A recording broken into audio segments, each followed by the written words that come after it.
Pues un placer, Sandra, como siempre, un placer a todos, a todas por poder saludaros, a Noé por permitirlo. Y la verdad es que siempre me hace mucha ilusión poder, digamos, compartir iniciativas en las que podamos hablar de este tipo de cosas, ¿no?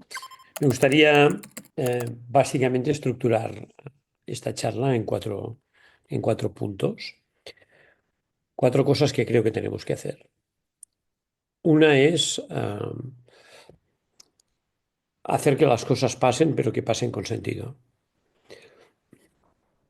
Dos, tiene que ver básicamente con vamos, con nuestra capacidad de vez en cuando, conseguir que las empresas pasen a otro nivel, simplemente a otro nivel. Tres, no, las empresas no pasan a otro nivel si las personas no pasan a otro nivel. Y la última tiene que ver con nuestra capacidad de ser proveedores como empresas, proveedores de prosperidad. Una empresa se caracteriza, vamos por la primera, venga, hacer que las cosas pasen, pero que pasen con sentido. Una empresa se caracteriza por su capacidad en general, puede haber distintos modelos de negocio, de reproducir una fórmula muy básica, ¿eh? Que es, como es tan fácil, no hace falta que ponga una transparencia. Es V mayúscula M P E C A. V M P E C A. V de vender. V de vender. Vender, vender y vender. Y un poco más vender. ¿Eh? Las empresas necesitan vender y una M pequeña, con margen. Sin margen no tiene tanta gracia. Los clientes míos que no consiguen tener el margen que quieren no tienen tanta gracia. P, E, producir eficientemente. ¿Por qué? Porque no eres el único. Si tus costes están por encima de la media, no lo pasas bien. Sobre todo la M pequeña se resiente mucho. Y finalmente CA, que algunos pensaréis que es calidad. Pues no es calidad, es cobrar lo antes posible. Ya está. Si tú vendes, produces y cobras lo antes y esto lo haces. Y el tema es que lo hagas, como decía ahora Sandra, no de cualquier manera. Y hay algo aquí que es fundamental, fundamental. Cuando hablamos de sostenibilidad, es obvio a lo que nos referimos en el contexto actual, pero hay una sostenibilidad de supervivencia. Las empresas viven si tienen clientes. Y nuestro gran reto es evolucionar con los clientes y servirles el futuro medio paso por delante. Si tiras la piedra 10 pasos por delante, la verán pasar y te aplaudirán, te dirás que sois unos cracks, una cosa fantástica y tal. No, no te van a comprar nada.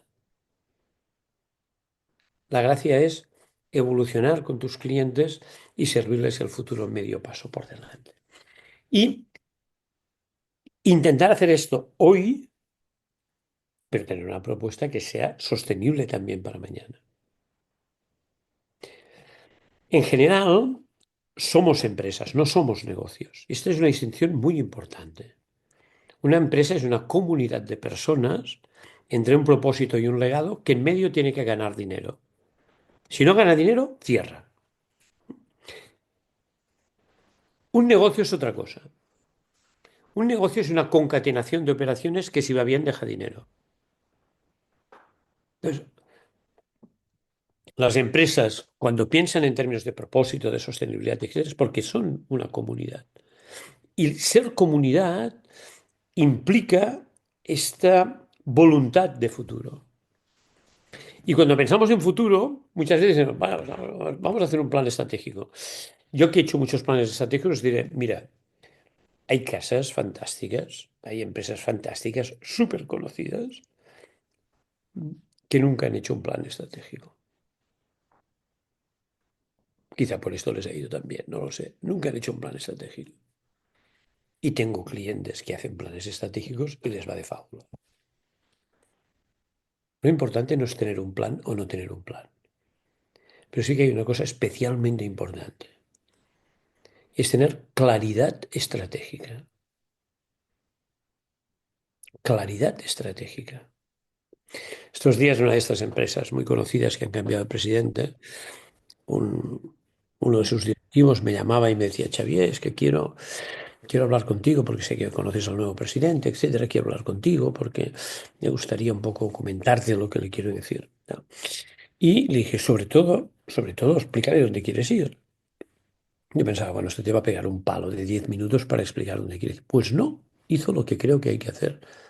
Me dijo, mira, Xavier, quiero mantener esto, quiero subir esto con esto, y quiero utilizar esto para fidelizar a los clientes. Y ya está. Cuando tú necesitas 10 minutos para explicar tu estrategia, es que no tienes estrategia. Tienes una aspiración de futuro. Y para pasar de esta aspiración, intención de futuro a la práctica, básicamente tú necesitas ser capaz de resolver los nudos que te impiden llegar a donde quieres llegar, con plan o sin plan. Los nudos que a veces son culturales, otras veces son de falta de talento, otras veces son de falta de intensificación de mercado, otras veces son de tener un tipo, digamos, de modelo de negocio en el que creas valor pero no capturas valor, lo que sea. Pero tú tienes que deshacer los nudos. Intención de futuro, deshacer los nudos y personas. La estrategia son las personas. El know-how es el know-who. El know-how es el know-who. Quien hace las cosas es diferencial, diferencial, diferencial. En organizaciones que a veces se nos han vuelto de una complejidad insoportable. Claro, tú empiezas con un zapato y una alpargata una empresa. Una empresa empieza con esfuerzo y con muchas incertidumbres y intentas vender, producir, cobrar lo antes posible. El modelo de negocio que queráis, pero intentas tener clientes, darles el servicio o el producto, intentas, digamos, capturar valor, cobrar, etcétera. A medida que vas creciendo, la organización se va especializando. Y como se va especializando, y no eres el único, sino que compites, tienes que ser eficiente, la organización se va verticalizando. Y la organización se acaba, digamos, convirtiendo en núcleos de especialistas, núcleos de expertos, que al final, pues llega un momento, ¿no?, que lo que acaban generando es un silo. Y entonces una empresa es como una colección de silos. Y cuando tú tienes un proyecto transversal, sea la comunicación, sea la sostenibilidad, cruje. Es muy importante que en las empresas recuperemos, si tenemos que estar organizados con especialidad, es igual, pero lo que no podemos tener es esta mentalidad vertical de silo porque esto nos mata. Y muchas veces buenos equipos acaban, digamos, sintiéndose tan encantados de hacerlo tan bien y de conocerse tanto a sí mismos que acaban gestionando todo muy bien, excepto las fronteras con el resto de la organización. Las organizaciones hoy necesitan un pacto antisilos y un gran pacto de solidaridad que empieza por arriba, de solidaridad directiva. Ni la innovación ni la sostenibilidad son posibles si no hay un gran pacto de solidaridad directiva. No te sirve de nada tener un director de innovación, un director de sostenibilidad, si no hay solidaridad directiva. No te sirve de nada. Al contrario, generas expectativas que cuestan mucho que se cumplan. Necesitamos esta lógica, evidentemente, en un momento en el que necesitas Eh, pues hacer todo a la vez. Siempre en las empresas hay que hacer todo a la vez y hay que hacerlo en serio, ¿no? Hacer todo a la vez, tienes que dar resultados, porque de los resultados pagas nóminas, pagas proveedores, devuelves crédito. El día a día es fundamental. El corto plazo es fundamental y el cortoplacismo es el cáncer. El corto plazo es fundamental y el cortoplacismo es el cáncer. Hay que hacer más de una cosa a la vez, ¿eh? Hay que ser capaz. El día a día, corto plazo, te llena la agenda. Pero tú necesitas pensar que esta empresa, dentro de 10 años, tiene que continuar existiendo. Con lo cual, tú, aunque tengas la agenda llena del presente, tú tienes que perforarla, tienes que poner el futuro en la agenda del presente. Las cosas no pasan si no están en nuestra agenda. Pero encima tienes que hacer una tercera cosa, tienes que hacer crecer a la gente. Y esto es algo muy, muy importante, ¿no? Necesitamos, necesitamos organizaciones que vayan en serio. Ir en serio es ir en serio. No es marear la perdiz, es ir en serio. No es dispararnos PowerPoints de un departamento contra otro, o de arriba para abajo. Ir en serio es ir en serio. Es hacer que las cosas pasen, que pasen con sentido, pero que pasen. No es hacer 3 reuniones para ver a qué clientes tengo que llamar. Es llamarlos. Es llamarlos. Y está. Huir de la verborrea estratégica, no empecinarte en las metodologías, que todas son buenas y malas en función de quién las utiliza, ¿eh? Y huir de las respuestas enlatadas. Hay que ir en serio. No puede ser simplemente un consumidor de tendencias. Gestionar no es coleccionar tendencias, es pensar. Es otra cosa, no tiene nada que ver. Ya hay demasiado coleccionista de tendencias. Creen que gestionar es saberse todas las tendencias de memoria. No, no va por aquí. Evidentemente, inspírate en las tendencias e inspírate en lo que quieras, porque todo va bien para pensar, pero hay que ir un poco más allá. Hay que hacer que las cosas pasen, no que parezca que pasen. Hay que huir de la artificialidad. Y en este sentido, pues es evidente que si vamos en serio, si las cosas pasan, si somos capaces de hacer que consigamos resultados, pero no de cualquier manera, pues nuestra vida profesional tiene un sentido más positivo. Ya está. Si no, la rutina se apodera de todo. Ah, la burocracia se enseñorea de todo. Es muy fácil. La burocracia se enseñorea de todo. ¿Por qué? Bueno, porque acabas dándole demasiado espacio, digamos, a gente que no piensa en las cosas importantes. Y importantes hay muchas, pero hay una que es fundamental, que es aquella de que tú vives. Y tú no vives de nada más que los clientes. Cualquiera ocupe la posición que ocupe, cualquiera ocupe la posición que ocupe, de finanzas, de recursos humanos, de sostenibilidad, no puede hacer su trabajo bien, para nada puede hacer su trabajo bien. Si no conoce, si no mira los ojos de los clientes, si no sabe esta empresa para quién trabaja. Sistemáticamente organizo en empresas con las que tengo la suerte de trabajar, organizo esto de un modo muy recurrente. La gente de recursos humanos es muy importante que sepa cómo son sus clientes. Por descontado, si tú tienes, digamos, una responsabilidad en sostenibilidad, tú tienes que conocer muy bien a los clientes, si no, no vas a poder hacer nada. Acompaña a un comercial, escúchalo.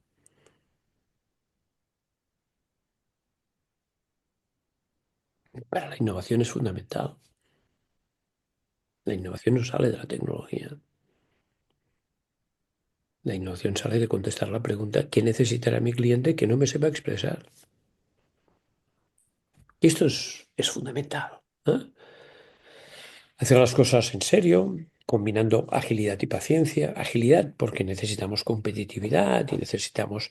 La agilidad no es solamente procesos, ¿eh? La agilidad es que tomemos decisiones deprisa y tomar decisiones deprisa a veces es difícil, ¿eh? ¿Por qué? Hombre, porque tienes miedo, porque dudas y dudas porque piensas. Pero la gracia está aquí. Nuestro trabajo es este. Nuestro trabajo es tener miedo, dudar, pero decidir. Este es nuestro trabajo. Y cuanta más responsabilidad tienes, de un modo más evidente. Y a la vez que tienes que hacer esto con mucha agilidad, tienes también que tener muy claro que nuestro trabajo a veces requiere paciencia, porque hay cosas que necesitan madurar. Sobre todo lo que necesitan madurar son las personas, que necesitamos curvas de aprendizaje que además no todos tenemos, el mismo ritmo en distintos momentos. Esto es fundamental. Y de vez en cuando, no solamente hay que hacer que las cosas pasen y que pasen con sentido, de vez en cuando las organizaciones tienen que pasar a otro nivel, a otro nivel, a otro nivel. Es evidente, ¿no? Es evidente. Hay momentos en los que las organizaciones deciden pasar a otro nivel. Yo he tenido la oportunidad de trabajar con empresas muy distintas de las que he aprendido. Desde el 2002 que montamos la empresa, pues con la suerte de trabajar con 600 empresas, ¿no? Y son 600 oportunidades de aprender. Y, y estoy, digamos, impresionado de lo que he aprendido con algunas empresas, con Inditex o con empresas, digamos, que han tenido un rango mundial de gran, digamos, proyección. Y he podido hacer una parte de mi vida profesional en Estados Unidos y he vivido de muy cerca algunos de los cambios que en su momento hizo Apple, ¿no? Que un tipo como Steve Jobs, quien fundó Apple, pero que luego se fue porque querían crecer más rápido en el mercado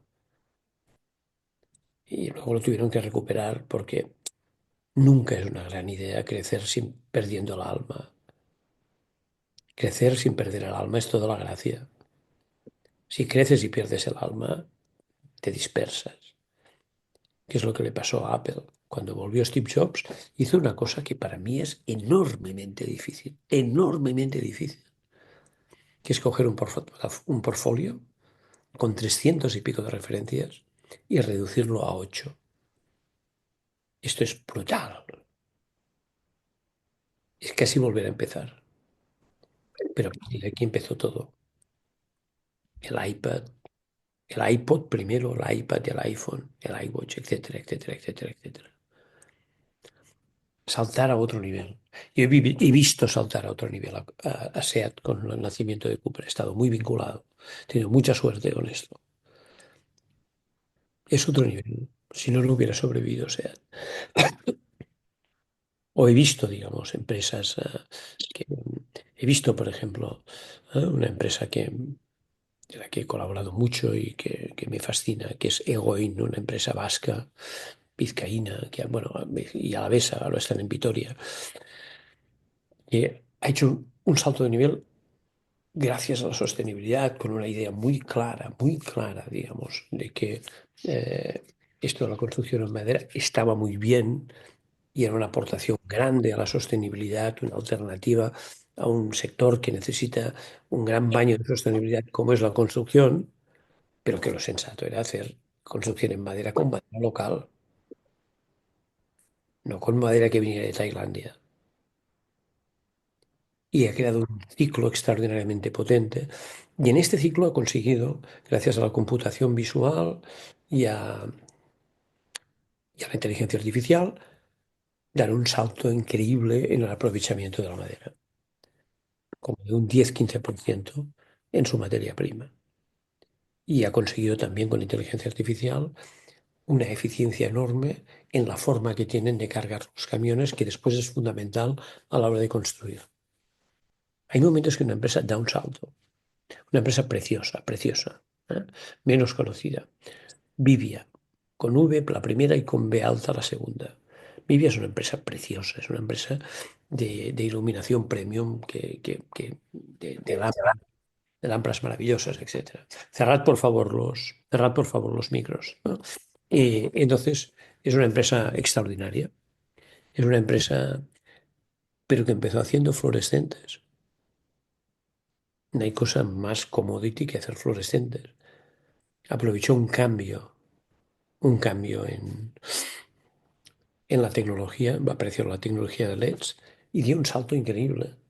Y ahora es una empresa, digamos, que digamos, compite con otra empresa italiana a la hora de iluminar los recintos más premium, los hoteles de lujo y no tan lujo, y las sedes corporativas, los museos, etcétera, etcétera, etcétera.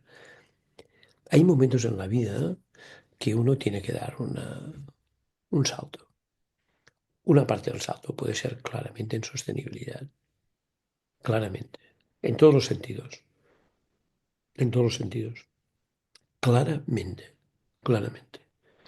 Y cuando das este salto, para mí hay una cosa que es fundamental, fundamental, fundamental. Es entender que dar un salto no es sofisticar más. El último libro que he escrito se llama Management del sentido común. Estoy feliz, feliz, feliz porque lo presentamos en noviembre y vamos por 5 ediciones. Y estoy muy, muy contento de que haya tenido cierto impacto porque es un canto a la sencillez. Hay dos cosas. Hay una cosa que en español, en las lenguas latinas, en catalán también se puede distinguir bien, que es distinguir entre simplicidad y sencillez. En inglés todo es simplicity. No, la simplicidad son todos estos que ahora están muy de moda, que han llevado también el populismo al management. Este tipo de gente que todos, para él todos son atajos y que la gestión siempre son atajos. Esto te lo arreglo yo en 2 tardes y mucha testosterona. Hay normalmente esta gente cuando gestiona la complejidad lo que hace es simplemente incrementar la complejidad. No, lo difícil en la vida, y esto también es pasar a otro nivel, lo difícil en la vida es aprender a gestionar sin añadir más cosas. La sencillez no es añadir, es ir quitando hasta que te quedas con lo esencial. Los equipos de fútbol, yo que soy futbolero y además puedo trabajar, tengo la inmensa suerte de poder trabajar con equipos de primera división desde hace un tiempo. Los equipos de fútbol que juegan muy bien, los mejores de la historia, te los miras y es que parece que todo sea muy fácil. De esto se trata,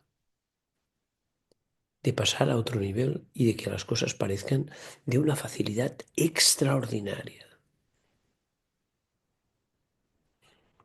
Luego, si quieren copiarte, pues se darán cuenta de lo que hay detrás.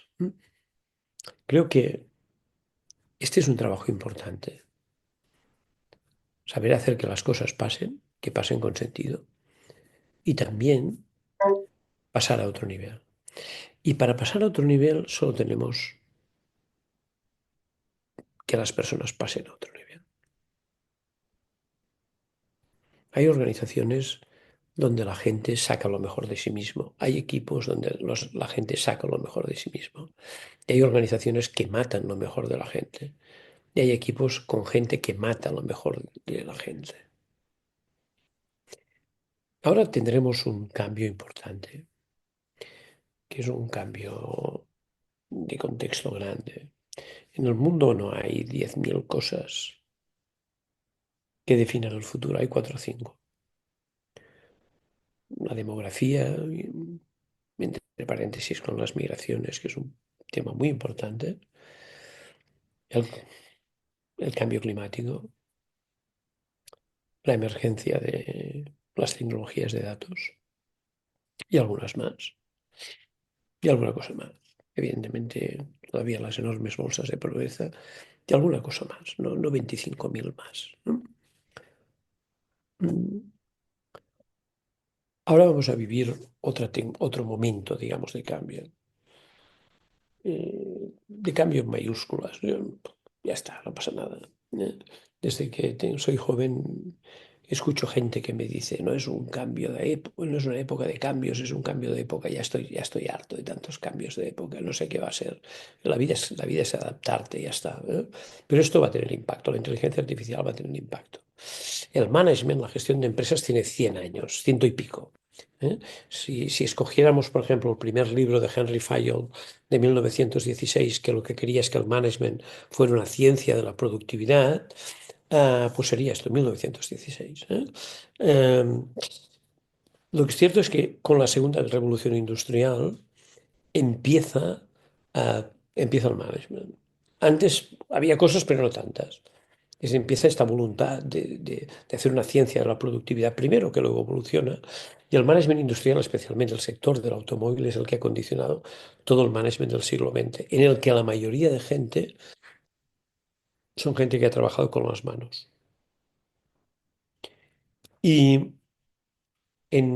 a mitad de siglo, con una anticipación enorme, Drucker dice en el año 59, cuando los ordenadores eran inmensos y no tenían ni la potencia de un 5% de cualquiera de nuestros teléfonos móviles, Peter Drucker dice, lo que viene ya no son los trabajadores manuales que continuarán, lo que viene son los trabajadores del conocimiento. Y los trabajadores del conocimiento van a cambiar completamente las empresas. Muchos de nosotros no hemos trabajado en las manos, solo hemos sido trabajadores del conocimiento, que hemos trabajado fundamentalmente con información. Y esto tuvo un momento además álgido que empezó otra etapa del management, que es la etapa digital. Y el management digital se ha caracterizado básicamente por una gran aspiración de innovación, bueno, en el que muchas veces hemos hecho más ruido, ¿no?, que nueces, y una voluntad grande de crear grandes sincronías a través del lean management, a través, digamos, de mecanismos que nos permitieran, digamos, gestionar de modos distintos, just in time, etcétera, etcétera. Y ha supuesto también la introducción de las correcciones de sostenibilidad en el mundo de la producción. Eso es el management digital. Y aquí ya no ha sido muy importante, digamos, el sector del automóvil, sino que quien ha sido más importante son las grandes empresas tecnológicas. Y ahora que todavía estamos digiriendo esto, entre el origen del management y el management digital, es decir, el management industrial y el management digital, pasan 75 años. Entre el management digital y el que vamos a empezar ahora, de la era de la inteligencia artificial, pasan la mitad de años. ¿Qué quiere decir? Bueno, quiere decir dos cosas. Uno, que vamos muy rápido, pero que no vamos tan rápido. Que los cambios brutales no son cada 5 años. Y, y por tanto, que ahora tenemos que construir un management de la era de la inteligencia artificial. Y hago spoiler.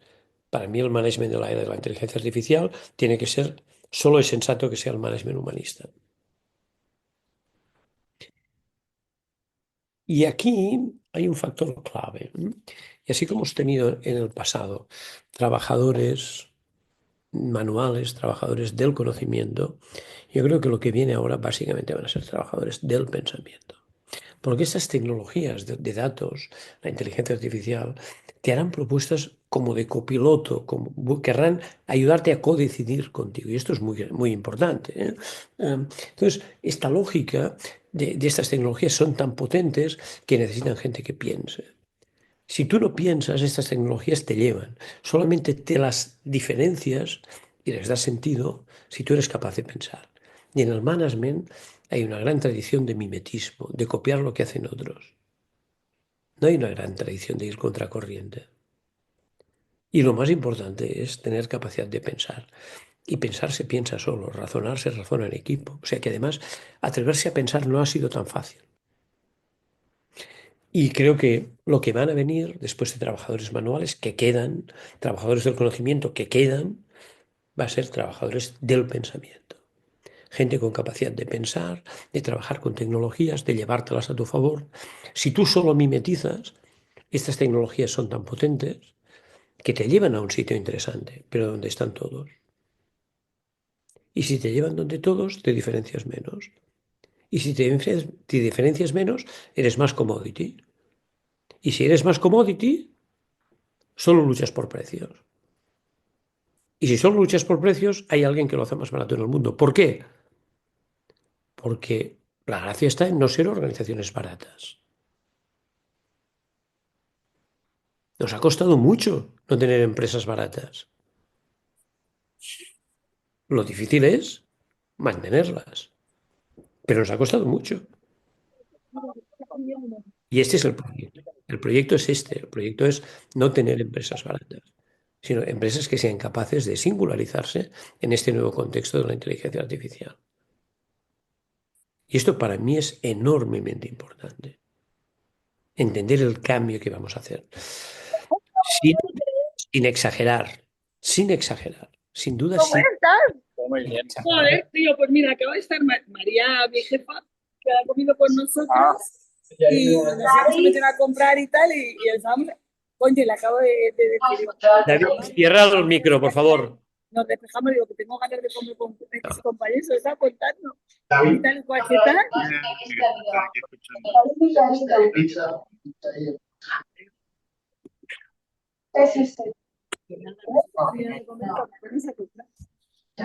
¿En participantes? Sí, en participantes. ¿No le podemos sacar?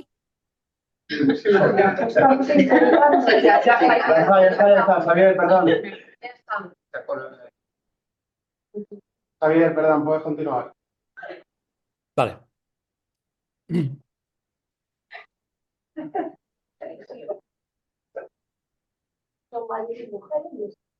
No. Vamos. El principal objetivo es cómo nosotros somos capaces de generar esta lógica de diferenciación y cómo nosotros somos capaces de sostener en equilibrio ah, un un tipo de empresa que sea capaz de contribuir no solamente no solamente a hacer lo que tiene que hacer una empresa, que es ganar dinero, sino va a cerrar, sino hacerlo de un modo que sea positivo para las personas y para el medio. Y aquí es donde yo creo que en esta etapa que vamos a entrar es una etapa en la que necesitamos fundamentalmente, ah, me gustaría que fuera así, un management europeo. Yo he estado toda la vida inspirándome en Estados Unidos, he paseado por las escuelas de negocio de allí, me he formado en Berkeley, cada año organizo en Harvard un seminario para directivos españoles y lo pienso continuar haciendo, porque para mí es muy inspirador. Pero creo que necesitamos una mirada más europea, ahora que Europa ha perdido tanto la carrera tecnológica, que tendrá que reinventarse de golpe y que además tiene guerras en medio, etcétera. Es un momento complejo, ¿eh? Entonces, pero creo que necesitamos un management europeo que sea un management del equilibrio por descontado ambiental, ¿eh? Europa tendrá que continuar defendiendo mm, pensando algunas cosas, pero defendiendo claramente una política de sostenibilidad del medio. Es muy difícil luchar contra el cambio climático solamente con una parte pequeña del planeta. Os quiero recordar que Europa es menos del 7% de la población. Europa es menos del 7% de la población, es menos del 20% de la población mundial, pero sostiene el 50% del gasto social del mundo. O sea que Europa estamos muy mal, pero a la hora de contribuir no somos los únicos. Entonces, creo que necesitamos una mirada muy europea. No me creo la mirada que va a venir de China, una cosa rarísima, un partido comunista que es capaz, digamos, de desarrollar un capitalismo agresivo, ni tampoco me creo esta mirada de Estados Unidos tan rara, con una relación público-privada tan mezclada, en el que el presidente del país, digamos, va a presentar a cinco Teslas en el patio de la Casa Blanca. No sé qué pensaríamos nosotros si Sánchez presentara cinco SEATs, digamos, en la Moncloa. Entonces, yo creo que necesitamos un camino europeo. Lo que no necesitamos es que este camino europeo sea tan insoportablemente burocrático como ha sido pues ahora. Y necesitamos regulación, pero no sobreregulación.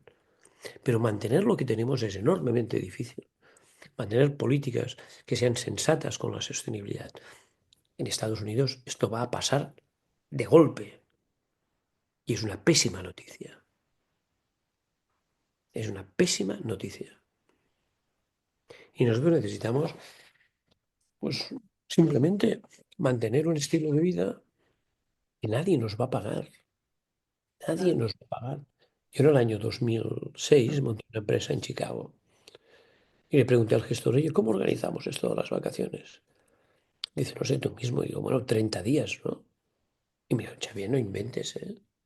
Que son entre 5 y 10 días. Y después, ah, esto es Estados Unidos, no es Corea, que son 5 días pelados, ¿no? Luego está lo del President's Day, está lo de Thanksgiving, un par de días por Navidad. Claro, yo hice números y pensé, el año que se te encara bien el puente de la Constitución, el año que se te encara bien, dando saltitos ya llegamos a Reyes y tenemos lo mismo. Además nos queda Semana Santa, fiestas locales y el verano. Y además a mí me parece muy bien todo esto. Pero nadie en el mundo está dispuesto a pagárnoslo. Nadie. Nadie. Es que a veces pensamos que todo esto que nos pasa a nosotros pasa en todo el mundo. Nadie está dispuesto a pagárnoslo. Y necesitamos recuperar no solamente una posición tecnológica, sino necesitamos crear un estilo de management que esté orientado a este equilibrio, a defender este equilibrio social y ambiental. Y es un momento muy interesante para mí, muy, muy interesante, ¿eh? Y en esta lógica, pues evidentemente, ¿no? Nuestro sueño es tener empresas que sean empresas, pues, oye, en donde haya gente buena y buena gente, ¿no? Esta es nuestra gran aspiración, ¿no? Tener empresas con gente buena, es decir, con gente. La gente buena es gente de talento, pero los de talento no son los de arriba solamente. No, talentos son todos aquellos que dibujan trayectorias con resultados por encima de la media. Y se distinguen de los de no talento, que son gente que dibuja trayectorias con excusas por encima de la media. Y entonces nosotros necesitamos simplemente esto. Simplemente necesitamos organizaciones, digamos, en las que básicamente nos encontremos gente de este tipo y poca gente tóxica, poca gente de estos que hacen solamente de la queja el hilo conductor de su vida, que es verdad que se quejan cada vez mejor, pero no te sacan de ningún atolladero. No, necesitamos cosas sencillas, cosas sencillas. Y evidentemente necesitamos pues entender que hay momentos de transformación en las que comandar no es suficiente. Por eso hablamos tanto de liderazgo. Hoy hablamos mucho de tres cosas. Ahora básicamente me dedico a estas tres cosas. Hablar mucho de aprendizaje, porque con formación no es suficiente. Para los trabajadores del pensamiento, con formación no es suficiente. Necesitas aprender, concentrarte, aprender, ser capaz, digamos, de operativizar lo que has aprendido. Necesitas mucho liderazgo, que básicamente es entender que con mandar no es suficiente. Tú empiezas a liderar el día que tu verbo influir pesa más que tu verbo mandar. Y necesitas un tipo de líderes que tiren para arriba a la gente. Líderes que entiendan que la gracia es cuando estás arriba es no pensar que la gente trabaja para ti, sino que tú trabajas para ellos. Liderar es servir, no servirse. Entender que la lógica sensata de las organizaciones es crecer haciendo crecer a tus clientes, a la gente de dentro, tirándolos para arriba, repartiendo juego, a las empresas que son enormemente débiles, mucho más de lo que parece, y evidentemente también a la sociedad. No hay empresas sanas en sociedades insanas, decía Drucker. Tenemos este tipo de líderes que sean gente, que sean aspirantes, que se miren la montaña desde abajo, que todavía tengan ganas de aprender, que todavía tengan ganas de escuchar.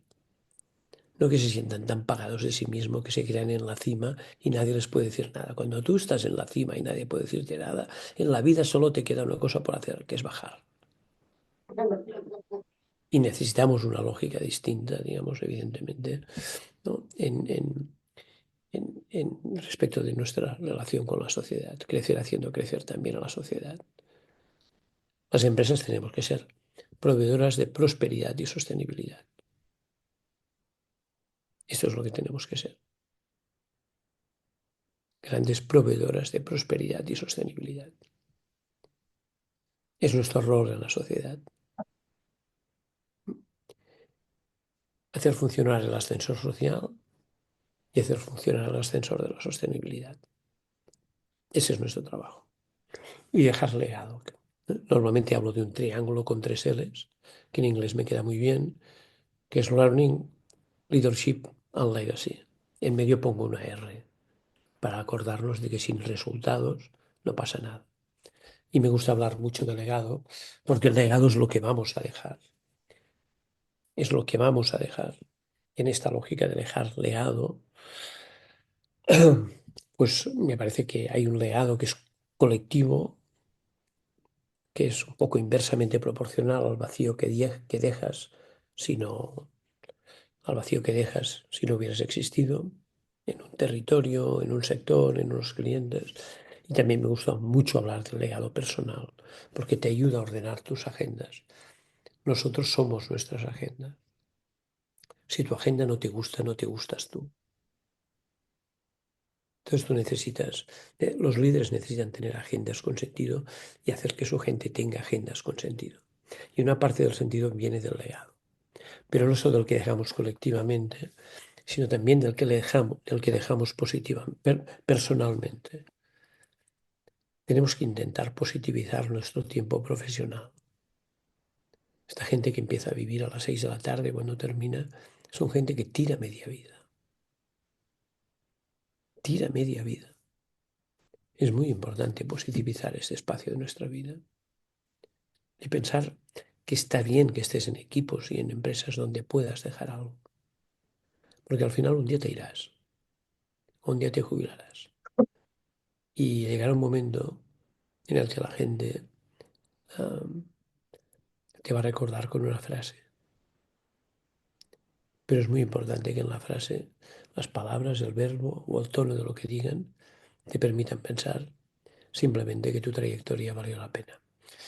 Ha sido un placer poder estar con vosotras, con vosotros, y queda a vuestra disposición si queréis hacer alguna pregunta. Muchísimas gracias. Me gustaría preguntarte, en esta manera que tienes tan fácil de explicar las cosas, ¿en qué 3 puntos distinguirías el management europeo, ese que desearías que se aplicara más del americano? No hablo tanto de management solamente americano, que es el que ha marcado la lógica, tienes razón.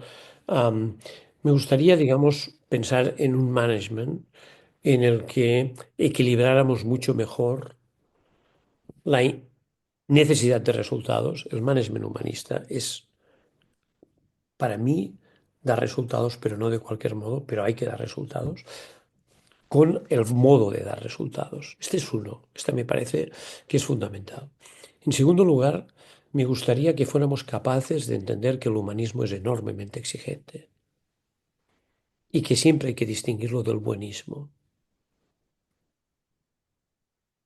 Y en tercer lugar, creo que hay un factor que es clave y es el que la relación con la tecnología es una relación en una ecuación de suma de inteligencias, pero donde lo que tiene sentido es que en esta ecuación tecnología-personas la decantemos a favor de las personas. Creo que serían estas 3 cosas. Muchas gracias. En esta tensión entre el qué y el cómo, ¿no? Estás poniendo mucho peso, en mi opinión, en el cómo. Recoger el qué es relativamente fácil, ¿no? Hay muchas herramientas, ¿no?, para recoger lo que haces, pero el cómo lo haces, cómo recoges estratégicamente aspectos tan cualitativos. Es la cultura, es el manifiesto de la cultura, es qué elementos hay para describir este cómo que está implícito en el liderazgo, pero que tienes que hacer explícito en algunas herramientas o en algo que aterrice eso en ese cambio que tienen que hacer las personas o que tenemos que hacer las personas. El cómo es el quién. La estrategia son las personas. La clave son las personas. Es fundamental. Una empresa es decía Collins en el año 90, en un libro que leo cada 2 o 3 años, el Good to Great de Jim Collins, porque el libro es el mismo, pero yo no, decía algo que me parece que es fundamental. Una empresa es la suma de sus personas adecuadas. No me preocupan las metodologías. He visto muchas, y menos los indicadores. Nos hemos vuelto enfermos de indicadores. No me preocupan las personas. Estoy muy centrado en que escoger a las personas adecuadas es lo que realmente nos hace llegar a los objetivos que tenemos. Disculpa si me he explicado mal. Gracias. Xavier, yo quería preguntarte también por una dificultad que tenemos actualmente las empresas que contratamos a gente joven, y es que tienen otros intereses bastante diferentes a generaciones anteriores.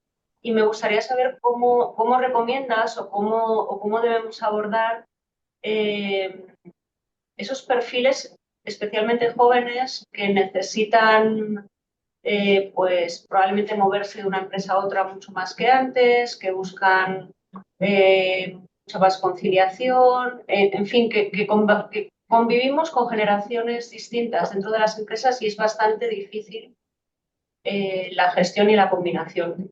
No, ya sé que no hay una fórmula mágica, pero si nos das alguna clarividencia respecto a esto. Cada día me preguntan esto. Y porque es real, porque es una cosa que vivimos.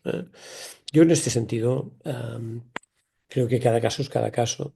Y no tengo muchas recomendaciones porque cada empresa es cada empresa. Ah, yo creo que, aunque no os lo creáis, yo era melenudo. Entonces, todos hemos tenido momentos, ¿no? Y creo que cada generación ha aportado sus cosas y la que tenemos ahora nos aporta muchísimo. Toda la gente de mi empresa son muy jóvenes, ¿eh? Entonces es verdad que tienen miradas distintas como nosotros las teníamos, ¿no? Y creo que hay una cosa que es muy importante y es que aprovechemos lo mejor sin dejar de ser nosotros mismos. Nosotros tenemos una identidad, tenemos un proyecto y tenemos que seducirnos con este proyecto, no cambiar de proyecto. Y sé que no es fácil, pero he visto gente que se desdibuja, que acaba haciendo cosas que no se cree. No, necesitamos, evidentemente. También ellos lo necesitan. Es una interacción muy bonita. Ah, soy consciente, de las dificultades, me las encuentro en cada empresa, pero creo que tenemos un proyecto, creo que tenemos proyectos muchas veces capaces de incorporar todo esto. Y estoy muy en contra, por ejemplo, que toda esta gente joven haga teletrabajo. En realidad estoy en contra del teletrabajo en general. Estoy muy a favor de la presencialidad flexible, no del teletrabajo.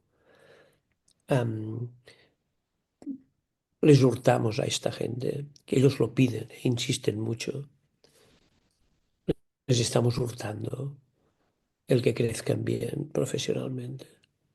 En casa no se crece bien profesionalmente, se crece bien en comunidad. Y ¿Eso creo que es estás convencido? Estás totalmente convencido, ¿verdad? totalmente, puedo estar totalmente equivocado, lo admito. Estoy totalmente convencido de que esta gente crece mejor en comunidad que en casa. Totalmente.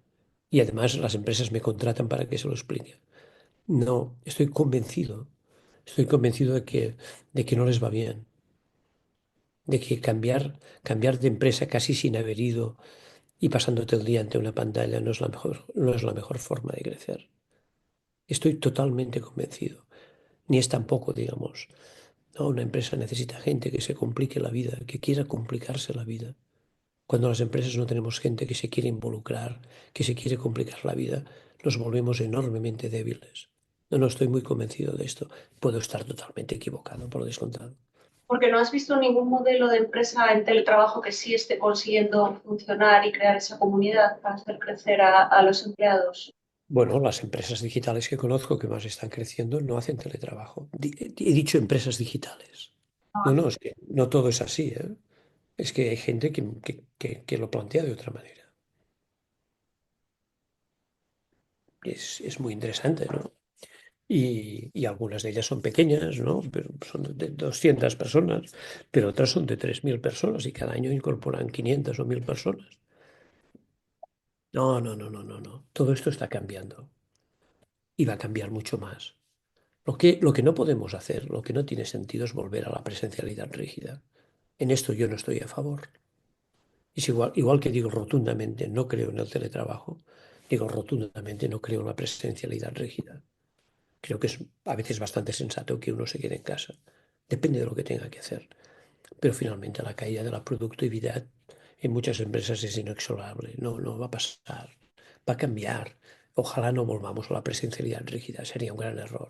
Tenemos que encontrar una síntesis. Es normal que haya pasado esto, porque además fue muy acelerado por un trauma que fue la pandemia.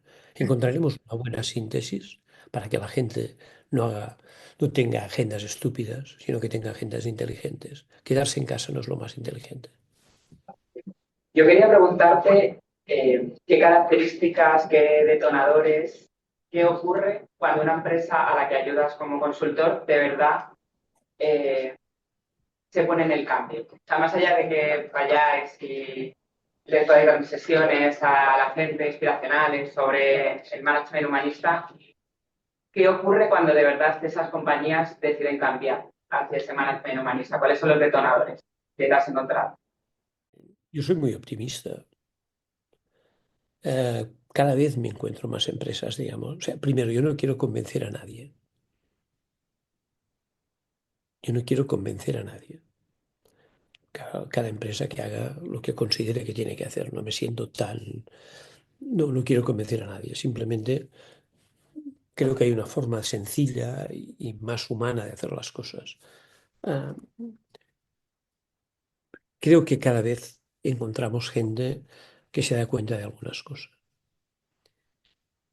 Y es que lo que tiene sentido en nuestras empresas es ganar dinero, pero desde el equilibrio y la autenticidad. Y, y creo que hay gente cada vez más, empresarios, altos directivos, que se dan cuenta que hay otra manera de hacer las cosas. Ya está. Lo que necesitamos es empresas, no solamente donde exista una colección de expertos, que está bien ser experto, porque para ser experto tienes que haber dedicado muchas horas.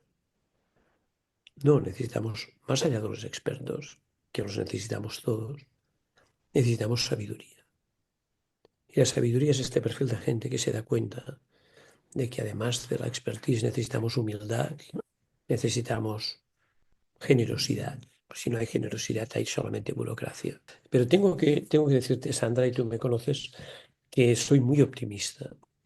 Soy mucho más optimista de lo que era, soy muy optimista y siempre habrá empresas de ordeno y mando y siempre habrá empresas que confundirán humanismo y buenismo y siempre habrá empresas donde lo que predominará será el despotismo tecnológico. Siempre. Pero lo importante es que aquellas que creemos que responden a unos determinados valores o a determinada forma de equilibrar la sociedad vayan progresando. Yo creo que lo estamos consiguiendo. Xavier, una pregunta. Comentabas que esto de los días de vacaciones, las 30 días de vacaciones, los 20 tantos días de vacaciones que damos en Europa, no nos lo va a pagar nadie. ¿Y qué opinas de que encima estamos pensando en irnos a 37,5 horas a la semana y sin embargo lo que pensamos es que la gente trabaje durante muchos más años y atrasar las jubilaciones? Pienso sencillamente que las inercias son muy difíciles de romper. Y si las inercias, digamos, además forman parte del juego político, que es una cosa que forma parte de la complejidad, pues todavía. Pero en general, tardas más o tardas menos. Pero en general, como lo decía Serrat, no sé de la verdad lo es que no tienes remedio, pues esto, pues creo que nunca es triste la verdad lo que no tienes remedio. Yo creo que sí, que hay cosas que nos cuestan mucho a veces, digamos, de hacernos entender y que cuando decimos que lo de 37,5 horas a la semana no es una gran idea, no es porque tengamos un alma de explotadores, es que estamos preocupados por pagar el equilibrio, que es otra cosa. Y es evidente que habrá algunos que además, digamos, aprovecharán esto para no sé qué, no sé cuántos. Es que en la vida, digamos, hay de todo. Hay evidentemente empresas y empresarios y, y directivos que son absolutamente detestables, como también lo hay sindicalistas y activistas de todo tipo que también pueden ser tan detestables como los otros. Pero tú tienes que buscar otro camino. Y aquí a veces nos cuesta hacerlos entender. Bueno, entre la realidad y nosotros vamos a intentar que estas cosas se entiendan, de que lo importante, que detrás de esto no hay una gran voluntad de joder a los demás, sino que lo que hay es una gran voluntad de equilibrio. Tenemos que explicarnos bien.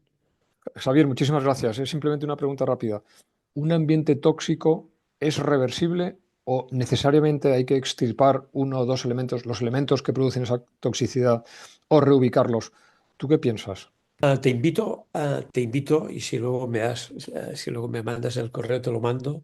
Te invito a leer mi artículo de La Vanguardia este domingo. Entre lo de los jóvenes y los tóxicos no hablaría de nada más. Vale, muy Pero bien. tengo que decirte una cosa. Si tuviera solución para lo de los jóvenes y tuviera solución para lo de los tóxicos, me haría millonario. Hombre, Déjame darte simplemente un titular. ¿Eh? Esto es muy importante, mucho más de lo que parece. Mm, Y cuando uno se encuentra en una situación que desestabilizado por una persona que es tóxica, Einstein recuerda que decía que los tóxicos son esta gente que tiene un problema para cada solución.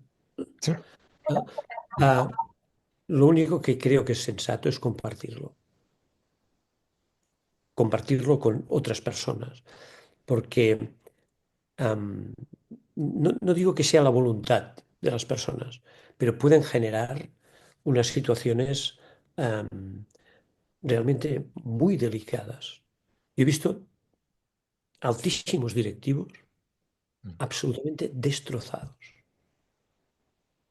Y el tema simplemente, y es el que planteo en el artículo del domingo, es qué haces con la gente que da muy buenos resultados, pero es muy tóxica o es manifiestamente un hijo de puta. Que no solamente es una reflexión técnica, es una reflexión moral.